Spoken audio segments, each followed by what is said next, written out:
S'assurer de la mise en œuvre des recommandations relatives à l'institutionnalisation des valeurs de dialogue et du partage concernant les recommandations du dialogue national de CBT en 2015, et c'est le sens de ce point de presse est tenu le 23 juin à Brazzaville par le comité ad hoc de suivi des recommandations. Au cours de cette rencontre, le commissaire général de ce comité a interpellé certains partis politiques qui pensent qu'un nouveau dialogue national serait le remède aux problématiques auxquelles le pays est confronté.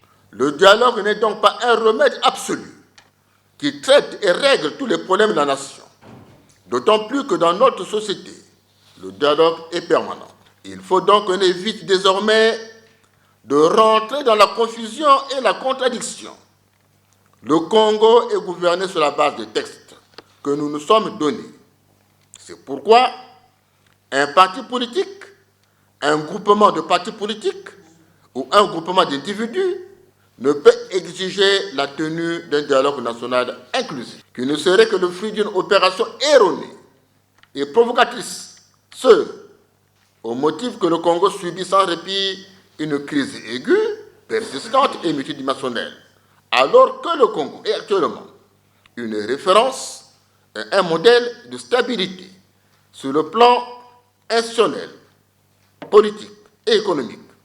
Certains hommes politiques affirme même que la situation est bien alarmante et ne rien faire est synonyme de non-assistance à peuple en danger. Il convient de rappeler que le dialogue politique, qui est consacré sur le fondement des articles 227, 228 et 229 de la Constitution du 25 octobre 2015, s'inscrit dans le souci permanent de son Excellence, Monsieur le Président de la République, chef de l'État, d'associer les acteurs politiques et même de la société civile à la recherche de compromis aux questions politiques essentielles, notamment électorales, dont la résolution est indispensable à la cohésion et à notre marche vers le développement. La possibilité de recadrer le paysage politique du pays dans les années à venir a également été au centre de cette rencontre. Cette rencontre devait aussi permettre de redéfinir le statut de l'opposition politique par une loi organique déterminant l'organisation, la composition et le fonctionnement du statut de l'opposition politique et sur les mesures d'apaisement de la situation politique. La Constitution, dans son préambule, a prescrit l'ouverture et l'inclusion pour construire une nation de prospérité commune. Il s'agit donc d'un devoir de bâtir un avenir partagé, marqué par une participation encadrée de toutes les forces vives de la nation à la gestion des affaires publiques. Il est vrai que notre démocratie ne devait plus comporter des contraintes qui ne favorisent pas la solidarité et le partage, alors qu'une solidarité démocratique favorise un partage démocratique de responsabilité.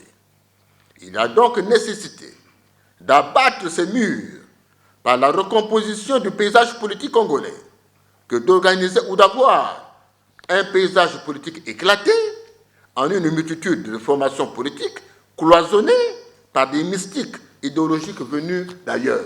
Il paraît évident que ce type d'agencement politique serait encadré par la Constitution et la loi.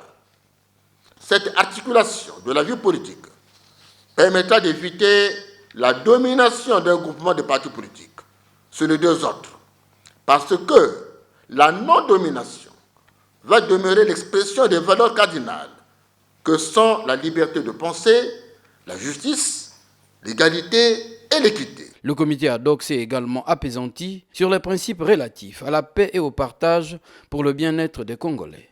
Parler du dialogue, du partage et de solidarité, selon l'esprit de la recommandation relative à l'instauration des valeurs du dialogue et du partage, ainsi que du préambule de la Constitution du 25 octobre 2015, c'est vouloir s'inscrire dans une volonté de vivre ensemble dans une communauté de citoyens.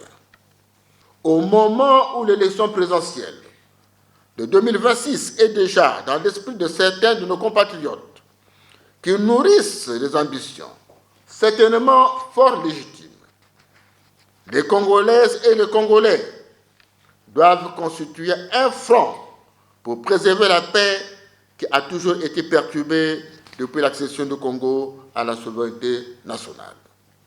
Plus proche de nous, de 92 à 99, notre pays a subi de violences et de destructions sans précédent. Le comité ad hoc de suivi des recommandations du dialogue national 2015 interpelle les forces vives de la nation à promouvoir la culture de la paix, la solidarité et le partage pour un meilleur fondement de la liberté, la justice et la stabilité des institutions.